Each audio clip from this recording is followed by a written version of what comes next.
Our service revenue for the period grew 5.3%. On an underlying basis, this growth was around 8% if I normalize it for the impact of corrective actions that I just spoke about and also for the slowdown in gaming industry. Thanks to the continued strong operating performance, you can see EBIT, or earnings before interest and taxes, grew by 12.7%, while net income, that's profit after tax, grew by 14.4% year on year. As I mentioned, our customer growth remains strong in the first half of the year. You can see from the graph at the center of this slide that we have more than doubled our net additions versus last year. We have indeed listened to our customers and continue to make our offers more relevant and affordable. As a result, the rate per MB reduced 36.9, say 37% in the period, rate per SMS reduced 19%, and rate per minute reduced 7%. And we believe this is driving the positive trajectory in our customer growth.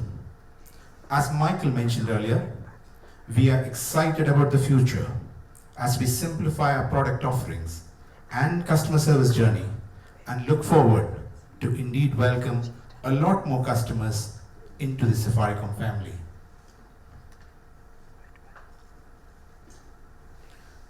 Now moving on to look at our service revenue performance.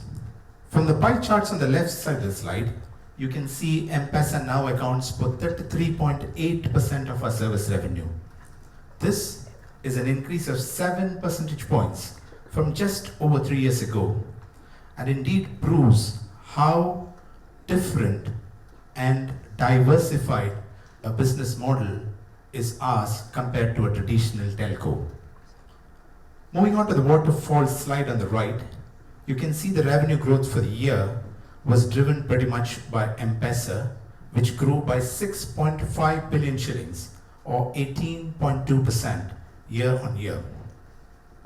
Mobile data grew 0.8 billion or 4% year on year. I'm happy to note that for the month of September, not for the whole half year, just for the month of September, we've come back to lapping growth and we grew at 12% year on year for the month. I'll unpack mobile data performance a little bit more in detail in subsequent slides. Moving on to the third block in the waterfall, fixed data grew at 18.4%, contributed just under 1 percentage points to total growth, and is now 3.7% of service revenue. The fourth block is PRS, which is premium rated messaging services, just like news alerts. This has declined significantly year on year, and this is an important step as part of corrective actions that we took in the second half of last year to make us a lot more customer friendly. For the last 5 years, more than 3 to 4 years in the last 5 years, Safaricom invested more capex in Kenya than what competition invested in the whole of Africa put together. This, ladies and gentlemen, is a very important reason for our success. I'm pleased to announce, now that Michael has already let you know, that we are on track to deliver a promise of covering every town in Kenya with 4G by the end of the year.